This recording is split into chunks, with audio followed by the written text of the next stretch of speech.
Oke, di video ini aku bakal kasih lihat inside the box iPhone 13 mini resmi Indonesia sama quick reviewnya untuk HP-nya sendiri.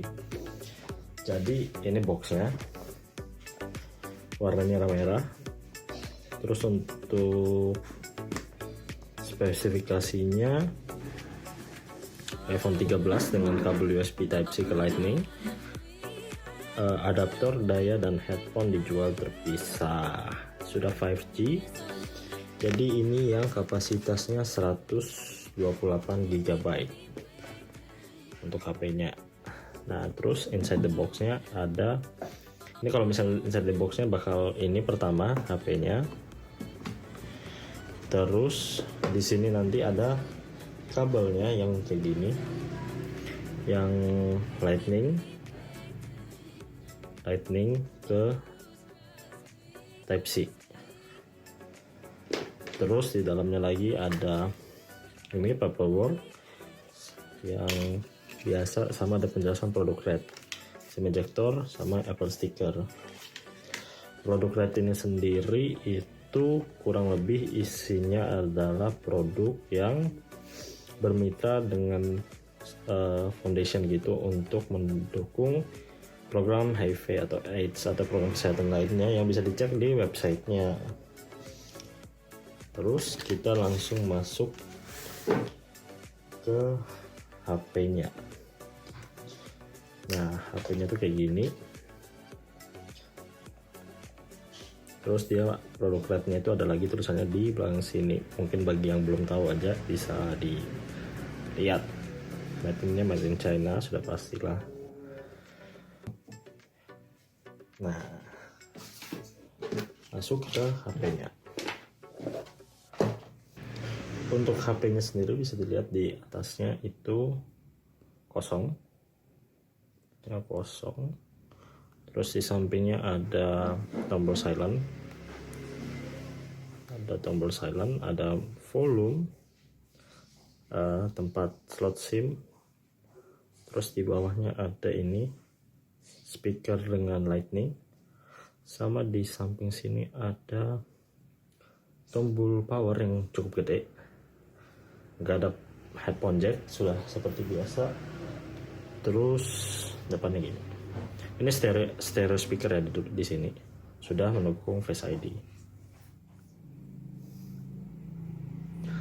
Jadi untuk HP-nya tingginya 131,5 mm, lebarnya 64,2 mm, dengan beratnya 140 gram yang cukup ringan karena dia ukurannya mini. Terus untuk layarnya menggunakan OLED Super Retina XDR 2340 x 1080 pixel dengan 476 ppi. Layar sudah dilengkapi dengan HDR, True Tone, layar luas P3 seperti layar MacBook Air atau Pro yang sudah Retina. Untuk proteksinya menggunakan IP68 atau bisa dibilang 6 meter selama 30 menit di bawah air. Untuk chipnya menggunakan A15 Bionic dengan RAM 4GB yang sudah pasti nggak ada masalah untuk menjajal multitasking dengan sangat lincah, snappy. Dipakai PUBG juga loadingnya sangat cepat, frame rate-nya bisa sampai ekstrim, cuman layarnya masih 60Hz. Kalau mau yang 120Hz harus consider beli 11 Pro atau 12 Pro atau 13 Pro. Kalau belum Pro berarti layarnya belum promotion alias masih layar standar. Untuk storage-nya sendiri menggunakan storage 128GB. Ini menurutku standar lah, nggak kurang nggak lebih, karena di Samsungku itu terpakai sekitar 120GB, sementara di iPhone yang sebelumnya menggunakan sekitar 70GB. Ya kalau kurang dalam beberapa tahun misalnya penuh, bisa pakai backup seperti iXpand dan sejenisnya. So ya ini cukup, untuk sekarang masih cukup banget. Untuk iPhone 13 ini mempunyai konfigurasi kamera belakang 2. Yang pertama 12 megapiksel wide yang ekuivalen dengan 26 mm. Sudah dilengkapi dengan Press Detect Autofocus dan juga Optical Image Stabilization. Sedangkan untuk yang satunya itu 12 megapiksel ultra wide 120 derajat angle-nya atau setara dengan 13 mm.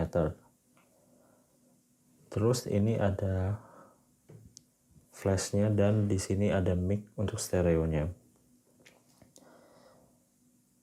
Untuk format video maksimal 4K 60 fps atau slow-mo 1080 120 fps. Dengan fitur tambahan kemampuan mengambil foto 8 megapiksel sambil merekam video 4K. Jadi aku bakal kasih contoh fotonya. Yang pertama aku mau kasih lihat itu di night mode-nya. Jadi kalau kondisinya terang kayak gini nggak ada night mode. Sedangkan kalau kita bikin kondisinya jadi gelap, misalnya gini, dia muncul tuh ikonnya. Dia muncul di ujung ada icon night mode. Dan ini kita bisa atur nightnya bisa maksimal sampai 2 detik. Dan dia ini semakin gelap dia bisa ngatur sendiri detiknya itu bisa sampai berapa, bahkan bisa sampai 30 katanya. Ini kalau di foto. Sedangkan untuk kamera depan True Depth 12 megapiksel dengan fitur spesial ada di kemampuan Animoji, Memoji seperti iPhone X ke atas yang sudah memiliki kamera True Depth.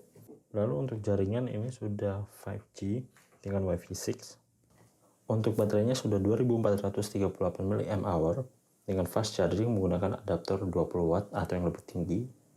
Dilengkapi juga fitur wireless charging 15 watt dengan MagSafe atau juga dengan key charging 7,5 watt. Nah, terus ngecharge-nya gimana? Soalnya kan nggak dikasih charger dari bawaannya yang di kotak. Kalau aku pribadi menggunakan charger MacBook 30 watt yang kayak gini. Karena interface-nya sama-sama USB-C, cuman ini tak bungkus biar nggak lecet. Sama ini versi internasional, makanya perlu adapter tambahan. Tapi buat kalian yang bingung mau beli chargernya, aku bisa rekomen dari merek Xiaomi 20 watt USB-C atau merek Vivan charger yang MacBook juga. Aku udah beli produknya tapi produknya belum datang, jadi nanti aku bakal review singkat lagi, videonya mungkin ada. Untuk wireless audionya sendiri aku menggunakan ini mereknya Xiaomi. Ini barangnya udah lama sih, interface-nya pakai USB-C. Menurutku ini cukup karena aku memang punya barang ini sebelumnya. Cara settingnya pun juga nggak ribet. Dia bacanya di sini AirPods, sedangkan kalau di Android bacanya sebagai Samsung. Dan udah connect, dan dia langsung terbaca baterainya, walaupun dia tulisannya AirPod tapi logonya bukan AirPod karena dia memang bukan AirPod. Tapi menurutku Xiaomi TWS 2 ini memang udah cukup karena gak perlu beli baru kan, pakai yang ada aja sudah berfungsi. Fungsinya juga kurang lebih menurutku sama, cuman bedanya paling dibanding dengan AirPods Pro ya jelas bagus AirPods Pro. Cuman kalau untuk yang AirPods biasa yang belum soft, yang tipnya belum soft, mungkin masih kurang lebih. Mungkin itu aja yang aku bisa share sejauh ini dari iPhone 13 mini Red 128GB. Semoga videonya berguna dan terima kasih.